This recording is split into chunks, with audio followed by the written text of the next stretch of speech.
ಯಾಕೆ ತಿರುಗಿಕೊಂಡ್ಮೇಲೆ? ಹಾ, ಈಗ ನಮ್ಮ ಕುಟುಂಬನ ಸೈತಾನನ ಅಟ್ಯಾಕ್ ಮಾಡ್ಬೇಕು ಪರ್ಮಿಷನ್ ತಗೊಂಡ್ ಬಂದಾನ, ಅರಸು ಕುಟುಂಬನ ಹಾಳು ಮಾಡ್ಬೇಕಂತೇಳಿ ತಗೊಂಡ್ ಬಂದಾನ. ಈಗ ಯೇಸು ಸ್ವಾಮಿ ನನಗೆ ಪ್ರೇಯರ್ ಅಲ್ಲಿ ಹೇಳಿದ್ರು, ಅರಸು ನೋಡಪ್ಪ ನಿನ್ ಕುಟುಂಬನ ಸೈತಾನ್ ಪರ್ಮಿಷನ್ ತಗೊಂಡ್ ಬಂದಾನ, ನಿನ್ ಕುಟುಂಬ ಹಾಳಾಗ್ತದೆ, ನಿನ್ ಸಭೆ ಹಾಳಾಗ್ತದ, ಏನೋ ಒಂದು ಹೇಳಿದ್ರು ಅಂತ ಇಟ್ಕೊಡು. ಈಗ ದೇವರು ಹೇಳದಂತ, ಅರಸು ನೀನ್ ತಿರುಗಿಕೊಂಡು ನಿನ್ನ ಹೆಂಡತಿಯನ್ನ ದೃಢಪಡಿಸು ಅಂದ್ರೆ ಅರ್ಥ ಏನು? ನಾನ್ ಮೊದಲು ಏನ್ ಮಾಡ್ಬೇಕು?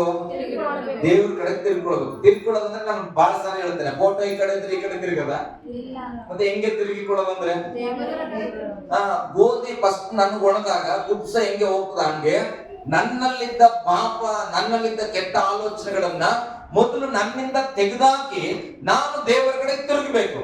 ದೇವರ ಕಡೆಗೆ ತಿರುಗಿದ ಮೇಲೆ ನನ್ನ ಹೆಂಡತಿಗೆ, ನೋಡಮ್ಮ ನೀನೇನಾದ್ರೂ ತಪ್ಪು ಮಾಡ್ತಿದ್ರೆ ಬಿಟ್ಬಿಡು.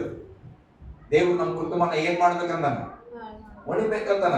ಈಗ ಏನ್ ಮಾಡೋ, ನೀನು ನನ್ನ ಜೊತೆಲಿ ತಿರುಗಿಕೋ. ನನ್ನ ಹೆಂಡತಿ ತಿರ್ಕೊಂಡು, ನನ್ನ ಹೆಂಡತಿ ಹೋಗಿ ಮಕ್ಕಳ ಹತ್ರ ಹೇಳ್ತಾಳ, ಮಕ್ಕಳೇ ನಮ್ಮ ಕುಟುಂಬವನ್ನ ಸೈತಾನ ಹೊಡಿಲಿಕ್ಕೆ ಬಂದಾನ. ಹಲ್ಲೆಲೂಯಾ. ಏನ್ ಮಾಡ್ಬೇಕಮ್ಮ? ನಾವು ದೇವರ ಕಡೆಗೆ ತಿರುಗಿದ್ದೇವೆ, ನಮ್ಮಂತೆ ನೀವು ತಿರುಗಿ. ಹಲ್ಲೆಲೂಯಾ. ಬೈಬಲ್ ಹೇಳ್ತಾ, ಮೊದಲು ನೀನು ತಿರುಗಿಕೊಂಡ ಮೇಲೆ ನಿನ್ನ ಸಹೋದರನನ್ನ ದೃಢಪಡಿಸು. ಅದ್ರ ನಾವೇನ್ ಮಾಡ್ತೇವೆ ಗೊತ್ತಾ?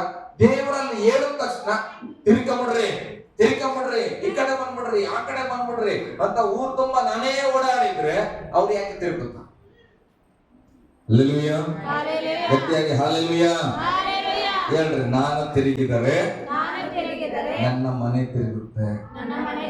ನಾನಿಲ್ಲಿ ಬಂದು ಮಾಡಿದ್ದೆಲ್ಲ ಮಾಡಿ ಜಪ ಮಾಡಿ ನನ್ನ ಮನೆಗೆ ಅದು ಬಂದಿಲ್ಲ, ನನ್ನ ಮನೆಗೆ ಇದು ಬಂದಿಲ್ಲ, ನನ್ನ ಮಕ್ಕಳ ಮಾತು ಕೇಳಲ್ಲ, ನಮ್ಮ ಅಪ್ಪ ಮಾತು ಕೇಳಲ್ಲ. ದೇವ್ರು ಹೇಳ್ತಾನ, ಮಗಳೇ ಮೊದಲು ನೀನ್ ಕೇಳು. ಬಂದಿಯಲ್ಲ ನೀನ್ ಕೇಳು ಮೊದಲು. ಇಲ್ಲಿ ಬಂದಿರೋ ನಿನಗೆ ಅನುಭವ ಇಲ್ಲ ಅಂದ್ರೆ ಬರದೇ ಇದ್ದವ್ರಿಗೆ ಹೆಂಗ ಅನುಭವ ಆಗ್ತದೆ? ಹಲ್ಲೆಲೂಯಾ.